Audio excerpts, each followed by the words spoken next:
না, বাংলাদেশের জন্য কোনো শান্তি নেই, বাংলাদেশের কোনো স্বস্তিও নেই। অবশ্য এই ত্রিদেশীয় টুর্নামেন্টের ফাইনালে পাকিস্তান নিউজিল্যান্ড যখন মুখোমুখি, তখন এই ম্যাচ থেকে আমরা বাংলাদেশ ঠিক কোথায় যে শান্তি বা স্বস্তি খুঁজবো তাও একটা বিরাট বড় প্রশ্ন। দুইটা দলই তো আর ফাইনাল হারতে পারে না, দুইটা দলই তো আর ভীষণ বাজে ক্রিকেট খেলতে পারে না, সেটা হয়ওনি।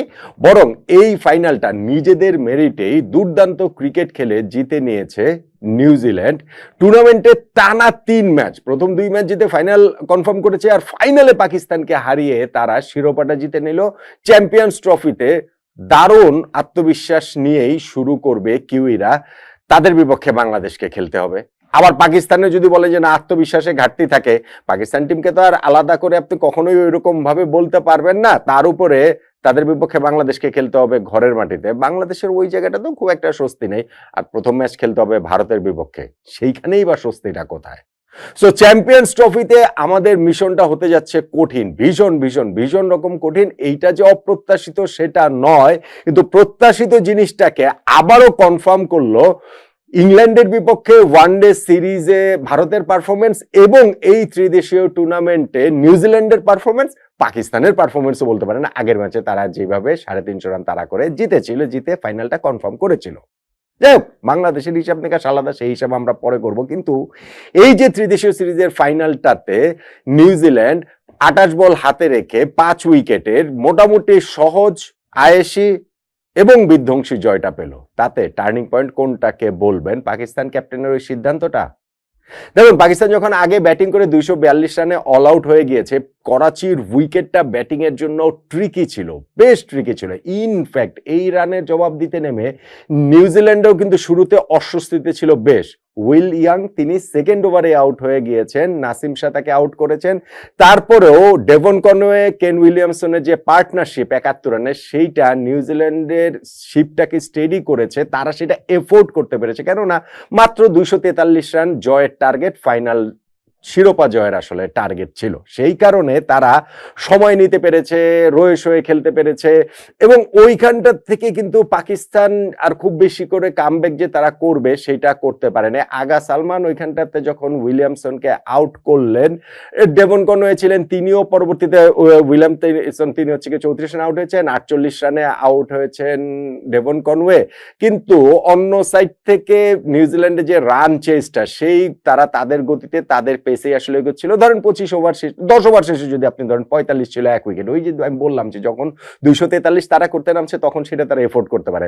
বা এই যে পরের 2টা উইকেট হারানোর পরও 25 ওভার শেষে ইনিংসের মাঝ পথে তারা ছিল 113 3 উইকেটে, আর 130 রান লাগে পরের 25 ওভারে।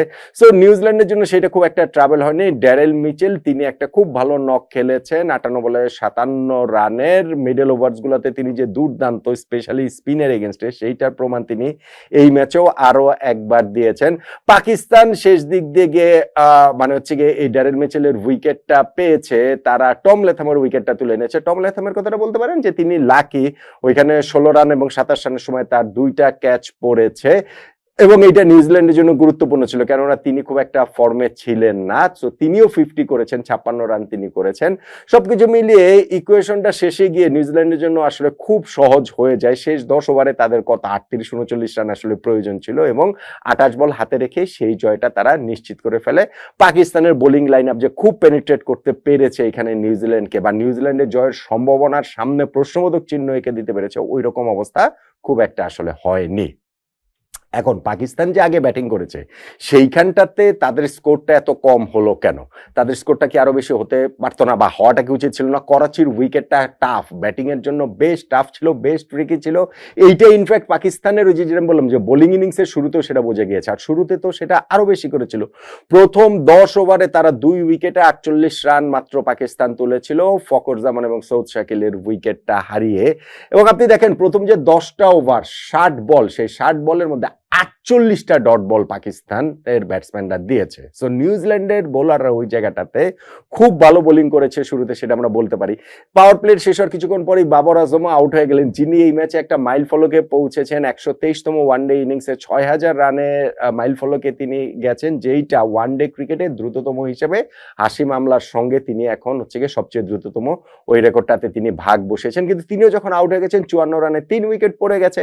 সেইখান থেকে একটা পার্টনারশিপ হলো 88 রানের 88 রানের যেই পার্টনারশিপটা হলো আগা সালমান ও মোহাম্মদ রিজওয়ানের, সেটা আমাদেরকে কি মনে করাচ্ছিল যে গত ম্যাচ, অবভিয়াসলি গত ম্যাচে 352 তারা করতে নেমেছিল এবং এই দুইজন মিলে 260 রানের পার্টনারশিপ করেছিল, দুইজনই সেঞ্চুরি করেছিলেন। ফলে এই ম্যাচটাতে যখন সেই রিজওয়ান সেই আগা সালমান তারা উইকেটে সেট হয়ে গেছেন, তাদের কাছ থেকে বিগ ইনিংস প্রত্যাশিত ছিল, তাহলেই কেবলমাত্র পাকিস্তানের স্কোরটা ধরেন 350-300 দিকে যেতে পারত। কিন্তু দুইজনের কেউই তাদের গুড স্টার্টটাকে লম্বা করতে পারেননি এবং দুইজনই আউট হয়ে গেছেন। ধরেন 76 বলে 46 রান করে আউট হয়েছেন রিজওয়ান, 65 বলে 45 রান করে আউট হয়েছেন সালমান আগা। সো দুইজনের কেউ কিন্তু 50-তে পৌঁছাতে পারে না। ইনফ্যাক্ট পাকিস্তানের পুরো ব্যাটিং ইনিংসে একজন ব্যাটসম্যানও 50-তে পৌঁছাতে পারে না। তাদের টপ 7-এর মধ্যে শুধুমাত্র ওইখানে তাইব তাহিদ, তার ইনিংসটাই ছিল 100+ স্ট্রাইক রেটে। তিনি ওইখানটাতে যে 33-38 রানে যে ইনিংসটা খেলেছেন, সেইটাই পাকিস্তানি ইনিংসের শেষ দিকে গিয়ে একটুখানি রানটা বাড়িয়েছে, একটুখানি তারা একটা মোটামুটি একটা ভদ্রস্ত টোটাল আসলে করতে পেরেছে। কিন্তু সেই ভদ্রস্ত টোটাল জয়ের জন্য কি যথেষ্ট?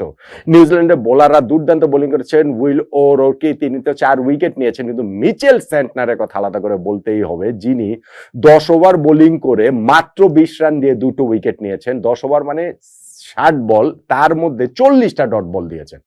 ওই যে আমি শুরুতে বললাম যে প্রথম 10 ওভারের মধ্যে পাওয়ার প্লেতে পাকিস্তানের ব্যাটসম্যানদের বিপক্ষে নিউজিল্যান্ড 48টা ডট বল দিয়েছে। আবার আলাদা করে যদি আপনি এখানে মিচেল স্যান্টনারের বোলিং দেখেন, তার বোলিং এ ওইখানে 60 বলের মধ্যে হচ্ছে গিয়ে 40টা ডট বল। সো এই যে জায়গাটাতে হচ্ছে গিয়ে যে কি বলা চলে যে 40টা ডট বল, সো এই জায়গাটাতেই তারা আসলে অনেকখানি ওইখানটাতে পিছিয়ে গিয়েছে এবং ওই জায়গাটা থেকে তারা আর শেষ পর্যন্ত রিকভার করতে পারেনি।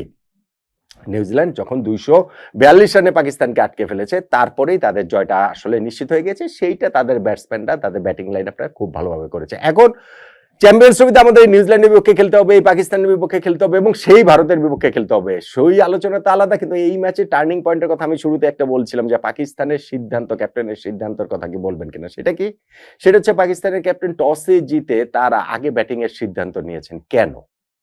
উইকেটটা খুবই চ্যালেঞ্জিং ছিল ব্যাটসম্যানদের জন্য, স্পেশালি নতুন বলে, স্পেশালি শুরুর দিকে।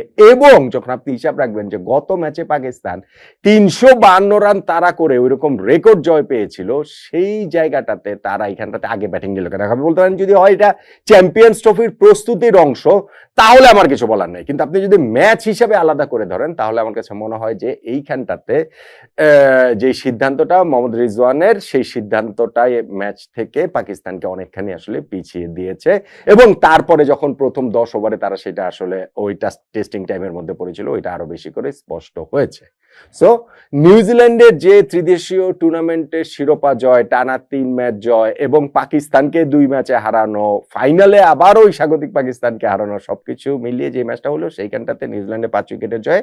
আমার কাছে টার্নিং পয়েন্ট হচ্ছে গিয়ে ব্যাট বলের খেলা একেবারে মাঠে গড়ানোর আগেই টসে যে পাকিস্তান যে জয়ের